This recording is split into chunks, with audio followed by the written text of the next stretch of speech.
లో ఐక్యతలో లేకపోవడం. 6 ఏంటి, 5 ఏంటి, అతినిద్ర. అంటే భక్తి జీవితంలో జాగ్రత్త లేకపోవడం. 5 విశ్వాసం ఏం చేస్తాయండి? కిందకి పడేస్తాయి. ఏం చేస్తాయి? విశ్వాసని కిందకి పడేస్తాయి. అతని దగ్గర ఏమి లేదు. వాక్యం అనేది దీపం లేదు. వాక్యం అనేది దీపం లేనప్పుడు మన దీపాలు మన జీవితాలు ఏమైపోతాయి? ఆరిపోతాయి. ఆత్మీయ జీవితంలో క్రిందకి పడకుండా ఉండాలి అంటే, శారీరకంగా మనం దీవించబడాలంటే మనం చంపుకోవాల్సిన విషయాలు చంపుకోకపోతే అవి మనం చంపేస్తాయి. పాపం సంవత్సరానికి 2-3 సార్లు తన కుసుమను విడాలంటారు. విడకపోయింది అనుకోండి, ఆ యొక్క చర్మం బిగిసిపోయి ఆ చర్మమే తను చంపేస్తాం. అలాగా క్రైస్తవుడు జీవితంలో చంపుకోవాల్సినవి, దేవుడికి ఇష్టం లేనివి ఎన్నో ఉంటాయి. కీర్తన 36:12 ఉంటుంది, అదిగో పాపం చేయమని అక్కడ పడి ఉన్నారు, లేకుండా వాళ్ళు పడద్రోయబడి ఉన్నారు. పాపం మనల్ని ఏం చేస్తుందంటే పడగొట్టేస్తుంది, పరిశుద్ధత మనల్ని ఏం చేస్తుంది? నిలబెడుతుంది. అయితే ఇక్కడ అపోస్తలుడైన పౌలు గారు అంటారు, పేతురు గారు అంటారు, అంటే అక్కడ పేతురు గారు చెప్తారు చూడండి, అపోస్తుల బోధయందును సహవాసమందును రొట్టె విరుచుట యందును ప్రార్థన చేయట యందును ఎడతెగక ఉండాలి. ఉన్నారు కూడా.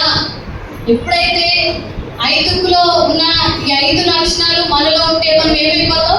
కిందకి పడిపోతాం. హెచ్చింపు స్వభావం, దేవుడి మనసుతో మన మనసు కలగకపోవడం, వాక్యం పట్ల ఆశ లేనట్టు, అలాగే సహవాసంలో కూర్చుండగా, ఇంకేంటండి? అతినిద్ర. అంటే జాగ్రత్త. భక్తి జీవితంలో జాగ్రత్త లేనప్పుడు ఖచ్చితంగా 5 విషయాలు మనం ఏం చేస్తాయి? పడగొట్టేస్తాయి.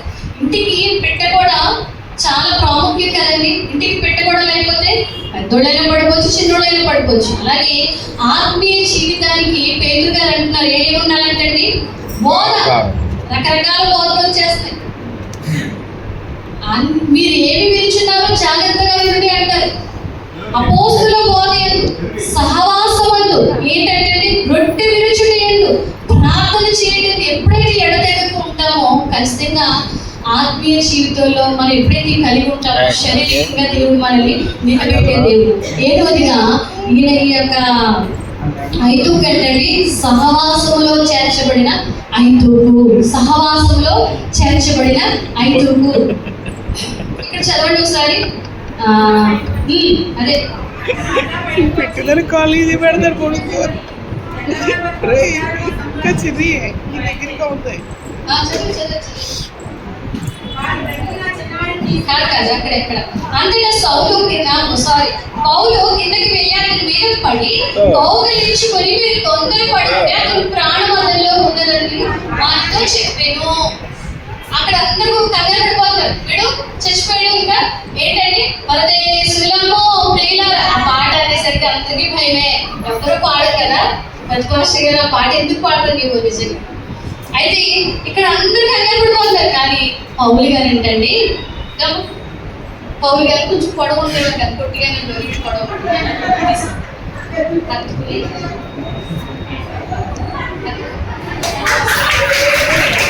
హత్తుకుని ఏం చేశాడంటే పౌలు గారు కిందకి వెళ్ళి హత్తుకుని సహవాసంలో పెట్టాడంటే. ఆత్మీయ జీవితంలో అక్కడ నిజంగా పౌలు గారు ఉన్నారు కాబట్టి ఆ వ్యక్తి ఏం చేయబడ్డాడు? తిరిగి బ్రతికింపబడ్డాడు. అక్కడ పౌలు గారు ఉన్నారు, ఇంకా మన యేసయ్య మన దగ్గరే ఉన్నాడు. ఈ లక్షణాలు మనలో ఉండి ఏమైనా దిగజారిపోయామేమో దేవుడు మనల్ని నిలబెట్టే సమర్థుడని సెలవిస్తున్నాడు. 4:7 ఉంటుంది. ఏలయనగా మనం ఆయనకు మొదలుపెట్టినప్పుడెల్లా మన దేవుడైన యెహోవా మనకు సమీపముగా ఉన్నట్టు మరి ఏ గొప్ప జనములకు ఏ దేవుడితో సమీపంగా లేదు. మనం మొరపెడితే, మనం పిలిస్తే పలికే దేవుడు మన చెంతే ఉన్నాడు. 5 విషయాలు బట్టి మనం ఏమైనా దిగజారిపోతున్నామేమో, మన ఆశీర్వాదాలు ఏమైనా జారిపోతున్నాయేమో, మనల్ని మనం పరిశీలన చేసుకుని, ప్రభువా నేను తిరిగి నన్ను నిలబెట్టు ప్రభువా, తిరిగి నూతనంగా నాకు మనసును పుట్టించు ప్రభువా, తిరిగి నూతనంగా నన్ను మీలో బ్రతికించు ప్రభువా అని మనం ఎప్పుడైతే ఆయన చెంతను మనం వేడుకుంటామో, ఎందుకంటే విడిచిపెట్టకూడని భాగ్యమని ఎంచుకోకుండా మన కోసమైన దాసుడి స్వరూపాన్ని ధరించుకుని విడిచిపెట్టిన దేవుడైన పరమ భాగ్యాన్ని విడిచిపెట్టి మన కోసం దిగి వచ్చి ప్రాణం ఇచ్చిన దేవుడు మన కోసం ఆయన ఎదురు చూస్తాడు. మనం ఆయన చెంతను చేరాలని. రూతు 2వ